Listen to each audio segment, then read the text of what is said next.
What's going on, guys and gals, and welcome to Good Real Hunting. We hunt for the good reels, so you don't have to. It's your boy Brad, the Brett Man's right over here. Today, we are reviewing the brand new Marvel release of Black Widow 2021. Marvel, woohoo! The movies are back, baby. So we're pumped about it. Obviously, if you haven't seen some of our other new release reviews, we'll put a link for that over Brett's head. But we're really excited about this one, as it is one of the biggest releases since this whole COVID thing began. Brett, are you excited about this or what? Man, I'm more excited than Iggy or whatever her name is. I just know her name is Iggy. I'm singing Black Widow, baby. Back with a window, baby. Black Widow, baby. Yes, I'm pumped like that too. I'm excited. I'm excited to get in this. I tell you what, man, this brought me some good feels, because I mean, it was the first time in over a year I go into an IMAX theater and we just have a full auditorium, and it was a beautiful sight. It was great. Really felt like a solid old school movie experience that I've been missing out on for so long, and it was great. I mean, the IMAX was fantastic. The crowd was fantastic. Everything was great, and it was just so nice to be back. And for a movie like this, a nice Marvel flick, it was awesome, man. So, and I'm excited to talk about this one. We're not going to give you guys any spoilers in this review, so you don't have to worry about that. And yeah, man, I'm excited to get into this thing. Dude, I'm excited too, because like you, my IMAX theater was fully packed too, and I just felt home. Yeah. Like that's just like the best feeling. Like I just felt home with a bunch of other moviegoers, and we were just enjoying a hell of a flick. And I'll show a picture here right now with the picture of the bucket and the drink container that I got at the Regal. In fact, they were selling the Black Widow editions. Cost me a wallet, but hey, they were too cool. So I'm ready to talk about this. As Brad says, we are not going to give away spoilers, because we want you to go see it in theaters. Or if you want to rent it on Disney Plus for $30, you can do that as well. Absolutely. And it's surprising, because this is our first Marvel review, and Bert is my friend Bert over here is Mr. Marvel, man. He loves Marvel. Finally. Wait, what's that, Michael? Yeah, I know. Finally, even Michael says that. Yeah, It's what wild. the hell? Yeah, it's crazy, man. I'm excited, and Bert's the Marvel man, but I honestly think I'm a little bit more excited about this movie than he is. So let's get into this thing, okay? So, right off the bat, man, what's your initial thoughts and everything? Okay, positives. I'll go ahead and say, with as much as this movie got pushed back, it kind of lost its flair. So I kind of went in with low expectations. I'm glad I did that, because I came out of this movie so damn surprised. I really, really enjoyed this movie. Again, in my personal preference, I feel like this movie should have happened instead of Captain Marvel before Endgame, just to kind of deliver, just to tell a particular story that actually matters for Endgame. But it's okay. We still get the story. This happens for the events right after Civil War at the airport scene. Kind of like after the big battle, and after Natasha Romanoff betrays Tony Stark. That's literally where the movie picks up, after she makes that decision and retreats. But I really enjoyed the hell out of this movie. Scarlett Johansson knocks it out of the park, as always.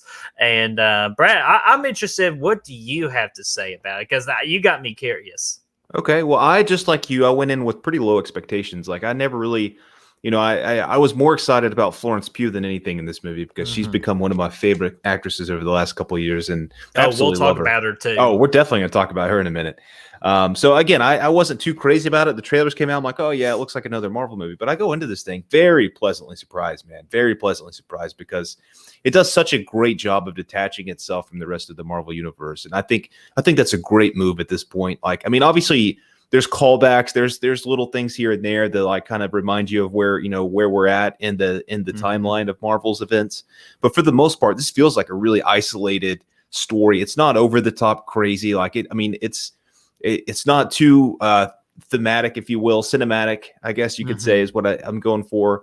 not too sensational. It's a more confined story, almost like, you know, some of the original movies back in the day were, like the original Iron Man and things like that. It really had that kind of feel to it. Dude, that's a great And comparison. yeah, and to me, it really kind of felt like less of like a Marvel movie and more so kind of like an espionage thriller kind of thing, which really for me was great. It felt almost like a Bond movie, and it even had a callback to Bond as she's watching freaking The Spy Who Loved Me there at one point in the movie. I knew you would love that. I thought of you immediately. Yeah, it was great. So I mean, obviously, to me, that was a huge plus. But the movie actually does kind of feel like a Bond movie. They're bouncing around from location to location with the big freaking title cards and stuff like that, kind of telling you where they're at. All kinds of nice sets, huge budget, $200 million budget, I think, for this thing. By the way, and you can tell it looks fantastic. So that's one thing. That third act. Yeah, the third act was fantastic. I thought, but that's one thing for me. It does really feel different. It has a different vibe to it. It doesn't fit that typical blueprint of a Marvel movie where it's like, oh, here's your hero, here's your villain, there they go. Like, there's more behind the scenes going on. And I mean, that first off, you know, that's huge for me. Yeah, absolutely. And people have just been begging for Scarlett Johansson and Black Widow to have her own individual movie. And I'm glad they finally did. The direction of the story they took this movie, very high on. And, you know, let's just go with it, man. Florence Pugh, holy crap. Like, I knew she was going to be good. She dominated the movie. Like, she like, totally oh stole my the show, God, dude. Like, she was excellent. I've been telling people ever since I watched it, she's excellent. Yeah. Because, like, she's got really good comedy, but she's also a badass, too. And they really showed it off immediately. Like, hey, this is one chick you just do not want to mess with. It's just like her and Scarlett Johansson's chemistry. It's just like probably some of the best chemistry work out of the whole MCU. Yeah, dude, they really feel like they're sisters. You know, like they're sisters. Yeah, and she totally stole the show in this thing, and I knew she would. I mean, she's fantastic. She's growing that ladder every day. Every time I see her in a movie, she's better than she was last time, and this is no different. This is her best performance, I think, to date, and she totally crushed it, man. And let's not forget about David Harbour. I mean, he did a great job too. Oh yeah, he was another great surprise too. Yeah, dude, he freaking, again, another guy, he came in. I think him and Florence, they really tore it up. And you kind of mentioned it, the comedy in this thing with Florence. She was very funny, very hilarious. She was the funniest character, but it's also very emotional. This thing does a really good job of balancing the comedy and the emotional side of things. Like, there's times in this movie, it's like it gets pretty sad and pretty, you know, it really kind of pulls you in and makes you, it hits you in the feels a little bit, which is also like, different. Kind of like Infinity War. Like, because Infinity War was really good at doing that, and that's a big cinematic thing. But just for this one, it's more effective just because it's only really focusing on like 2 sets of characters versus like 10 sets of characters. Exactly, it's very effective because you can, like, it really pulls you in and sets up the background of this family, and there's a lot of that going on at the same time. I mean, their chemistry together. Florence, again, just freaking hilarious with some of the stuff she's doing. And but at the same time, like, she's such a great actress when you can feel it when she gets emotional. So I think, it was great to see, and overall I thought that was a really impressive part of this movie, is the way it could balance those two things so well. Honestly, for me, it's almost better than at any point in the Marvel MCU. I think it was fantastic the way it was able to balance it that way. A lot of them go a little bit too heavy in the comedy. This one didn't do that. It was there, but it was a nice balance. Oh yeah, and there was one scene, and Brad, I think you know exactly what scene I'm talking about. Immediately went into my top 5 funniest moments in the MCU. Oh yeah, there was a few of them. But I know what you're talking about. One major one, but I wish I could talk about it, but I can't because this is a non-spoiler review, and we're going to stick to it. That's right. Yeah, and then the action was really good too. And the thing I was just thinking about too, when you're kind of comparing it with Bond, I can also see some Mission Impossible in here as well. Definitely some Mission Impossible. Yeah, most definitely. But it just didn't like throw it at your face. It was like real subtle about it too. Like some really good action scenes that just really gets you invested into Black Widow. And I'm terrible. Terrible. Florence Pugh's character, Yelena. It's like, Yeah, that's right. yeah, Lenina. If I mispronounce it, you know Belova. me. I always mispronounce shit. But their action was really great. David Harbour, great action and great comedy. Like the characters, I'm telling you, like A+ in this damn category, Definitely. And or yeah, maybe like you A-. said, But dude, I mean, like I say though, like I mean, I think you nailed it with the action sequences. They were done so well. I mean, this thing was directed very well. The action sequences were done so solid. They looked great. You could feel, the impact of the punches being thrown and everything. Like, I mean, it was solid. Like, and they had this little henchman guy. I won't give you his little MO, if you will, but the little henchman character, very cool what they were doing. It's kind of I mean, we'll get into that a little bit more, but overall, like I think they had some really cool sequences for sure. And another thing I really liked in this is the score, the music. yes. It was really good. It's not your traditional Marvel theme or anything like that. It felt like a damn, it almost felt like Inception, like some not Inception, but like a freaking kind of like a Christopher Nolan score. Yeah, exactly. So, which I mean, Inception would qualify, but yeah, it it did kind of it brought those vibes to me at times with some of that stuff, the music and whatnot. It sounded kind of like, I keep wanting to say Hans Gruber, and that's not that's what keeps not Hans Gruber. Damn, I keep wanting to say yeah, but either way, I thought the music was fantastic, and yeah, it was a really powerful score. I thought it was very solid. Yeah, absolutely. And the last positive I have Hans Zimmer, dude, not Hans Gruber. Hans Zimmer. Okay, it's okay. not him, but it sounded like it at times. There you go. The last positive I have it's the look of Taskmaster. A really cool looking villain, and the fight scenes that Taskmaster does. Is that the henchman I was just referring to? I didn't know the name. Yeah, like the main fighter of the villain. Yeah, Brett knows all the characters. Yeah, so Taskmaster, really good job how they portrayed that character in this movie. And that's pretty much all I got for positives, man. Well, you want to move? Let's move over to the negatives then, if you're ready for it. Honestly, don't have that much of negatives. Like the first negative that really just stands out with a particular character. I'm not going to tell you who. I don't like the direction, like the little changes they made to a certain character. I do not like that. They could have easily fixed it where it's more related to the comic book. But again, I'm not going to go too much detail. Like that is a negative for me. And the other negative is kind of like the first part of this movie, like where they were telling the story. They could have like maybe speed that up a little bit because I felt like it dragged just a little bit too long. I could give you that. I think at the beginning, I mean, I never really got bored in this movie. I never really thought the pacing itself was an issue, but I mean, there was some things that probably could have been cut out to make it a little bit shorter and move. But I mean, again, there's nothing personally looking back that I would really want to cut out of it. But I think there's a couple things that could have been shortened a little bit. But yeah, I mean, at the beginning it was a little choppy at times, but that's a nitpick, a huge nitpick for me because it didn't really bother me. My thing, really, I don't really have any negatives either, aside from the fact that I think it would have been cooler. I think I would have used Taskmaster. That's the name. I would have used Taskmaster a little bit more. I think you could have done a little bit more. Yeah, I think there's some more sequences you could have done with the old Master of the Taskers. But other than that, I mean, when the Taskmaster, it's hard to say.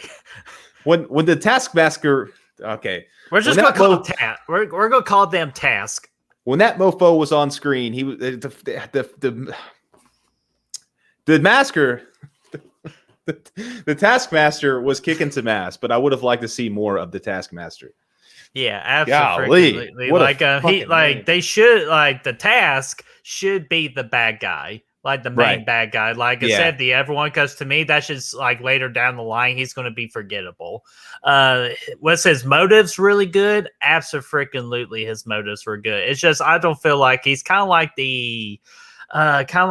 Pierce from Winter Soldier. That kind of that level of a bad guy. Like like you'll know him, but like he's not like a dominant presence like Task was. I think this movie actually had a lot of Winter Soldier vibes to it as well, with the way that Taskmaster was out there and stuff. I mean, it definitely had some of those vibes.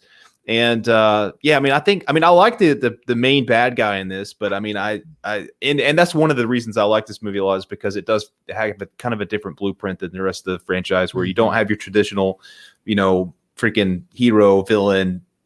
Like it's a little bit more intricate than that, so I liked it. But yeah, I mean, that's pretty much it, man. I don't have a lot of negatives. The ones that I threw out there are really just nitpicks. Overall, I really, really was very pleasantly surprised by this movie. Oh yeah, I was too. And then this is not a positive or a negative. It's just to throw it out there to everybody. Stay after the very last end of credits because to me it's one of the best end credits that Marvel has ever done too. Because dude, it was a great scene. Yeah, that was great. And that is, I mean, if you guys see it, there's only one end credit scene, right, Brett? At the very end of the at the credits, and he was just referring to it. But yeah, it's a good one too. It'll get you pumped up, and I'm super stoked about what's going on. I'm actually excited about MCU again. Like this is a nice breath of fresh air for me. And so does that mean we're going to do 23 movie reviews? We might at some point, dude. We'll have to. Sorry, I'm the Marvel guy. I'm excited. Hell yeah! I could start doing it right now, but let's just be patient with it. It is coming at some point. So, Brad, let's rate this bad boy. Let's do it, man. All right. I'm actually I did give it a 3.75, but after just talking more, I'm just going to give it that solid 4 out of 5. So surprised of how good this movie was. Scarlett Johansson was great. Florence Pugh was great. David Harbour was great, and even the mom figure. I forgot the actress's name at this point. She was really strong too. I had a really good time with the action. It's not way too over the top, besides maybe a little bit of the third act. But again, that's a nitpick. But 4 out of 5 for me.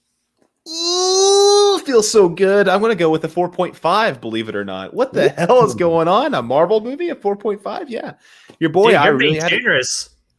I love this movie. I loved it. I don't know. Maybe it'll change. I don't know if it's because I had low expectations or because the freaking crowd was back in the theater or the IMAX. I don't know. But for me, I'm just jacked about it, man. And I'm pumped about it. I'd see it again. And yeah, I mean, definitely want to see some more films like this in the franchise. It was awesome. You make my heart happy, man. That's awesome. So that we are very close to a Yippee Ki Yay, but that is still going to be extremely high of a trip to the Tosche station to get some good old power converters. But I was going into Tosche station to pick up some power converters. Ooh, it's always nice to go there.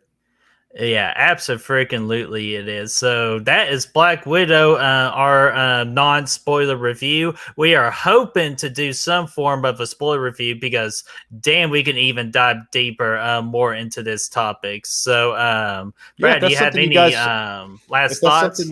I was going to say, if that's something you guys would like to see us do, then just let us know in the comments, and we'll definitely put something like that together for you guys.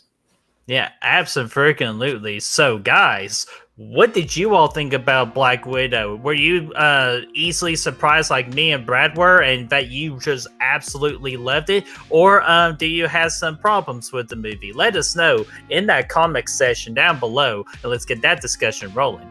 And if you want to find the good reels, you can do so by finding us on Facebook, Instagram, Twitter, Letterboxd, Snapchat, Apple Podcasts, Spotify, TikTok. Those links are going to be in the description for you to find down below. Absolutely, and be sure to like this video, share, and subscribe because now we're on that quest to 400 subs. And if you get us to 400 subs by December the 15th, yours truly will dress up as Spider-Man to go see the third Spider-Man movie that comes out in December, and to ring that bell, ding ding ding, so you know when the next video is up and ready. We will. See you guys soon. See you guys. Black Widow, baby.